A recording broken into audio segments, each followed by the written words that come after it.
is the sample from the watercolor that was done in the pad. It's nice. The packaging is nice with this product in Getty's. It's like a marble covering. So I think I'll use it as a way to just to carry my sketchbook around. The packaging is so well done. This is the first wash. I'm putting down a nice wash of color down on the paper. And I noticed that the paper does take the wash. Some of the paint does go into the crack, but I just lift it with my brush. So it's kind of like moving fast so that you can just get an idea of what can be done with this paper. It does take wash as well. It reminds me of Fabriano watercolor paper. The paper is very nice. This is more of a earthy kind of green colors that I'm using. And so I wanted to try and see if it could take a beating. So I went in and I'm scrubbing. I'm taking a brush just to scrub on the paper to see if I can really, if it can take a little bit of abuse.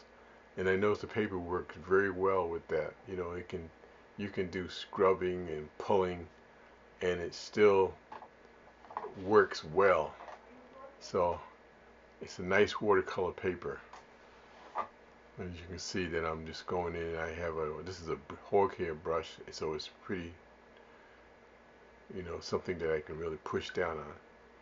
So now I'm going back into it again and putting some of the warm tones into the background over the lifting, and it didn't harm the lifting, the color.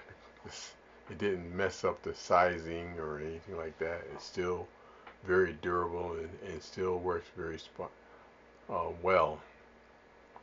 I'm throwing water on it. I'm throwing stuff against it. It handles lines well. The tree limbs. I'm using a long-haired brush that I can use to put in these lines for the trees. Usually what I do when I'm working in the landscape, I'll just go ahead and just do the backgrounds and do the leaves and things, etc. And then I'll go back in and do the details later. So it allows me to be able to put the branches if they need to go behind the leaves or in front of the leaves. Especially in one of the areas here where the autumn ground, I needed to put in some right here. I put in some leaves in the background and into the foreground. So this paper allows me to do that. This is very nice. And I'm enjoying working on it. As you say, it does lay flat, so it allows you to do a spread. And I'm working on the very first sheet. They have watercolor paper on the front page and the other page.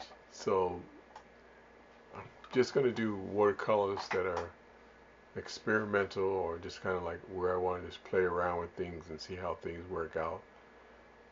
I'm not doing anything in this sketchbook to try and do finished work that would be framed, because these pages are not designed for that. It basically is designed as a sketchbook that you can do nice experimental things and finished pieces. Maybe at the end of the day, you could sell the whole book. I love the paper. The paper is very nice.